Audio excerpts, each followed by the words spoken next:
Now, let's go back to our stepped care model. So as the final step in the connect phase is making a handoff.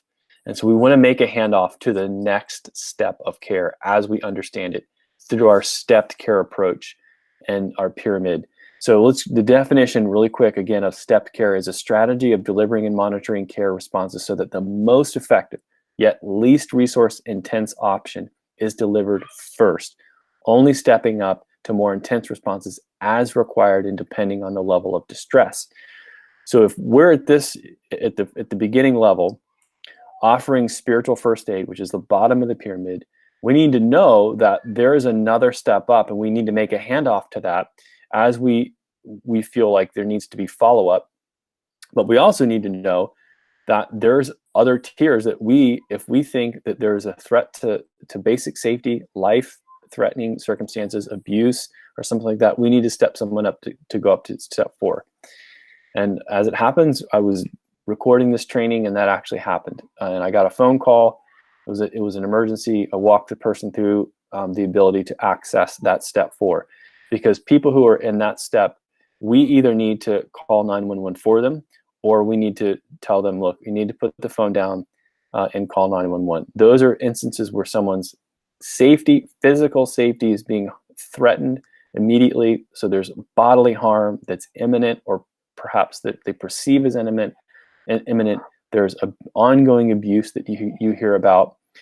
We will include the suicide ideation and protocol that we have for mariners so that you can have that and see how to walk someone through getting help in that scenario. But just know that if you're in that category and you feel like, okay, there's a 911 emergent care need here, that's where you're encouraging them to take that step, or you're doing it for them. But that's the extreme sort of resource that sits at the top there. The one that we're going to be talking about is the next step up. So here's the matrix that we have. So each of those steps, there's who's responsible in the community for that care, what is the focus, and what do we do, and then other ministries that perhaps could be engaged for each step. So here we're at step 1. You're a group leader, you're a chaplain, you're a prayer team, you're a pastor of the day. You're having this conversation, you're focusing on assessing their needs, you're focusing on prayer and spiritual support, and then you're focusing on connecting to them to the next step. So predominantly that's going to be step 2. 99% of the time, you're going to be saying, if there's follow-up needed, and that's an if, after they get off the phone with you, you're going to do a handoff to the next step. And there's 2 ways you can do that. You can either point them to this link, which means you're on the phone with them, you can text them this link, or you can email it to them.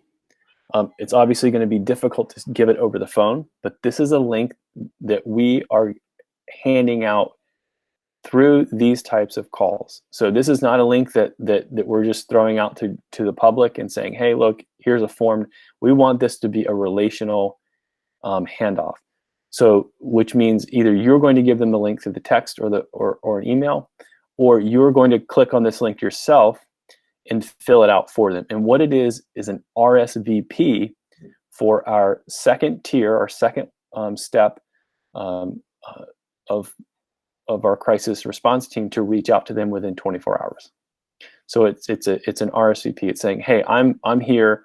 I'm queuing up in one sense, and someone is going to be on that within 12 to 24 hours. So again, if someone's needs emergent care, this is not the link to give them. That's you're making a phone call to 911, calling that step 4.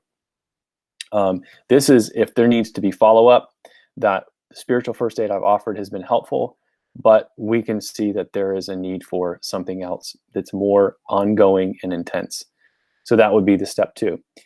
That step, those folks will also help assess. So you can know this as you hand them off. They'll help assess if this person needs to go up to step 3 or even step 4, depending on, because as things change, maybe things have changed in that person's life. And when the crisis response team gets to them and says, hey, how can I walk alongside you? They realize, oh no, okay, now we're in a step 4 situation and we need to bump them up. So at each layer, everyone knows what the steps are. and when to move up. So this is your link.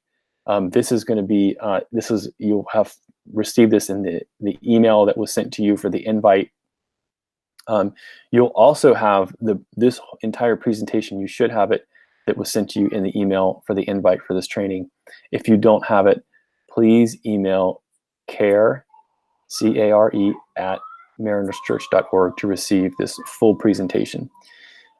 So we want to be here to help walk with you guys as you interface with those in our congregation who may need these skills to get into the next step.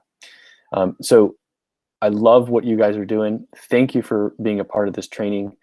If you have any questions, you can also email us those questions at care@marinerschurch.org, so we can help guide you guys as you employ the skills of spiritual first aid for those who are experiencing crisis.